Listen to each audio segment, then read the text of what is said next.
اور آج کے زمانے میں اگر کوئی مفتی صاحب کچھ کہنے لگے تو بجائے اس کے کہ ہاں مفتی صاحب آپ زیادہ، ہاں مفتی صاحب کو بڑا پتا، مفتی صاحب کو بڑا پتا، 2 سال مدرسے میں لگائی جائے، اپنے آپ کو سب سے بڑا کھنے خواہ سمجھے پڑے۔ صحابہ اللہ کے رسول اللہ کے نبی فرمائے سمامہ بن اسال ہے، اور جب صحابہ نے سنا حیران رہ گئے، اور یہ اتنا ظالم آدمی۔ اب یہاں سے اللہ کے نبی کے اخلاق دیکھیں، اب وہ بیچارے بندے ہوئے ہیں، اللہ کے نبی علیہ السلام نماز پڑھانے کے لیے آئے تھے، فوراً واپس ہوئے اور فوراً ایک آدمی کو دوڑایا اور کہا کہ آس پاس کے گھرانوں میں جاؤ اور جا کر معلوم کرو کہ کیا کسی کے گھر میں کھانے اور پینے کو کچھ ہے۔ آپ نے حکم دیا میری اونٹنی کے پاس جاؤ، اس کا دودھ نکالو۔ آپ فوراً کھانا منگایا، دودھ منگایا، اور اس قیدی کو جس نے صحابہ کو قتل کیا، جس کو مارنے کا حکم مل چکا ہے، آپ نے کہا تم تھک کے آئے ہو، بھوک بھی لگی ہوگی، پہلے کھانا اور پینا کر لو۔ کھانا پینا دیا، نماز پڑھائی، کوئی مسئلہ نہیں، دن گزر گیا۔ اگلے دن پھر آئے اللہ کے نبی، پوچھا سمامہ کیا حال ہے، کیسے ہو، کیا سوچا، ایمان لانا کہ نہیں لانا؟ کہنے لگے سمامہ کہنے لگے کہ بھئی دیکھو محمد، معاملہ یہ ہے ان تقتل زادمی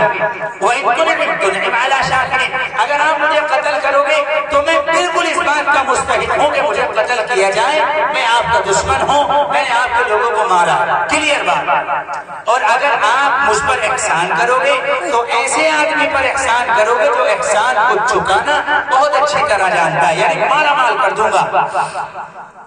آپ نے کچھ نہیں کہا، پھر کھانا پینا منگوایا، پھر کھلا دیا، تیسرا دن بھی ایسے ہوا۔ پھر آپ نے تیسرے دن صحابہ سے کہا بھی چھوڑ دو، ان کو چھوڑ دیا گیا، کہا کہ بھائی جاؤ تم آزاد ہو، تمہاری مرضی، جاؤ ہم تمہیں معاف کرتے ہیں، اس لیے کہ ہمارے اللہ کا حکم یہ ہے کہ بھئی قیدیوں کو آزاد کرو، آپ ہمارے قیدی ہیں، جاؤ ہم نے آزاد کر دیا۔ اب وہ برابر میں فوراً گئے، ایک باغ تھا مسجد نبوی کے برابر میں، وہاں گئے، جا کر نہائے بہائے، غسل کیا اور فوراً مسجد میں آئے، کسی نے کچھ نہیں کہا، کوئی ایک مرتبہ اللہ کے نبی نے دعوت نہیں دی، کسی صحابی نے سمجھایا نہیں، آئے اور آ کر کہا اشہد ان لا الہ الا اللہ وان محمد رسول اللہ، میں گواہی دیتا ہوں کہ اللہ کے سوا کوئی معبود نہیں اور محمد اس کے رسول ہیں۔ صحابہ حیران، کیا معاملہ ہوا؟ پوچھنے لگے، کہنے لگے یا رسول اللہ جب میں آیا میں آپ کے لوگوں کا قاتل تھا، میں آپ کا دشمن تھا، میں آیا آپ نے بجائے مجھے قتل کرنے کے کھانا اور پینا پیش کر دیا، بجائے اس کی کہ آپ مجھے ستاتے آپ میرے لیے سونے کا انتظام کرنے لگے۔ میں نے آپ کے اخلاق دیکھے، میں سمجھ گیا ایک اخلاق ایک نبی کے ہو سکتے ہیں، یہ بات میرے دل میں اثر کر گئی اور اس لیے میں آپ کے اخلاق دیکھ کر ایمان میں داخل ہو گیا۔ یہ نبی کے اخلاق تھے۔ اور پھر نبی سے محبت کیسی ہوئی، وہ نبی کے ماننے والے کیسے ہوئے؟ کہنے لگے یا رسول اللہ اس وقت سے پہلے روئے زمین پر آپ کے چہرے سے زیادہ برا چہرہ مجھے کوئی نہیں لگتا تھا، مگر نبی جب میں نے کلمہ پڑھ لیا تو آپ کے چہرے سے زیادہ محبوب، آپ کے طریقے سے زیادہ محبوب کوئی طریقہ میری نگاہ میں آج کوئی نہیں ہے۔ یہ ہے نبی کو ماننے کا مطلب، آپ کا چہرہ بھی محبوب، آپ کی ادائیں بھی محبوب، آپ کا بولنا بھی محبوب، آپ کا لباس بھی محبوب، آپ کے اخلاق بھی محبوب، آپ کی سیرت بھی محبوب، آپ کی صورت بھی محبوب۔ یہ ہے نبی کو ماننے کا طریقہ۔ آج ہم مسلمانوں کا حال کیا ہے؟ ہم نے کلمہ تو پڑھ لیا مگر یہ کلمہ ہمارے حلق سے نیچے ابھی نہیں اترا۔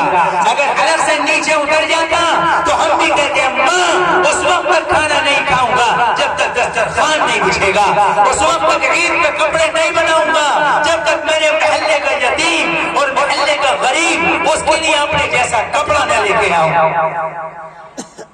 اس وقت ہماری یہ کردار ہوتی، اور جب ہمارے محلے میں ہماری اطراسی میں ایسے لوگ ہوتے جیسا میں پسند کروں گا اپنے بھائی کے لیے بھی وہی پسند کروں گا، یہاں کا یتیم بھی وہی پہنے گا، یہاں کی بیوہ بھی وہی پہنے گی، یہاں کا غریب بھی وہی پہنے گا۔ اگر کسی نے کہہ دیا میں اس کو معاف کرنے کے لیے تیار ہوں، اب سماج یہ بنے گا تو یہاں پر پھر دلوں میں محبتیں ہی محبتیں ہوں گی، کوئی لڑائی جھگڑا نہیں، کوئی گولی کا چلنا نہیں، کوئی گالم گلوچ نہیں۔ مگر ہمارا حال یہ ہے کہ سگے بھائیوں کو معاف کرنے کو تیار نہیں، سگے بھائیوں کو معاف کرنے کو تیار نہیں۔ کیا ہوا؟ ایک گز زمین کے ٹکڑے پر لڑائی، ڈول ادھر کرنی تھی اس نے ادھر کر لی، اسی بات پر لاٹھی ڈنڈے سگے بھائیوں میں چل گئے، اور اس پر ترا یہ کہ سگا بھائی دوسرے سگے بھائی کی رپورٹ کر کے آ گیا، اور اس پر ترا یہ کہ پھر رشوت دے رہا کہ جی دیکھو یہ آنا نہیں چاہیے میرا بھائی جیل سے چھوٹ کر۔ لعنت ہے، یہ مسلمان ایسے ہوتے ہیں مسلمان؟ مسلمان اس لیے آئے تھے دنیا میں، یہ تو مسلمان ہونے کے نام پر ٹھپا ہے۔ اگر ہم مسلمان ہیں تو صحابہ کیا تھے؟ ہم مسلمان ہیں تو نبی کون سی تعلیم لے کر کے آئے تھے؟ ارے نبی کے کردار کو اختیار کرو، ان کی سیرت کو جانو، ان کی سیرت کو جانو۔ آپ صلی اللہ علیہ وسلم کے چچا حضرت حمزہ رضی اللہ تعالی عنہ کو قتل کرنے والے وحشی بن حرب، جو بعد میں ایمان لے کے آئے فتح مکہ کے بعد، جو وہ ایمان لے کر آئے، پہلے وہ بھاگ گئے، ملک شام کی طرف بھاگنے لگے۔ راستے میں کچھ لوگ ملے اور ان سے کہا ارے نبی ہیں، بہت معاف کرنے والے ہیں، بڑے اچھے اخلاق والے ہیں، بڑی شاندار سیرت والے ہیں، ان کے پاس جاؤ وہ آپ کو معاف کر دیں گے۔ وحشی آ گئے،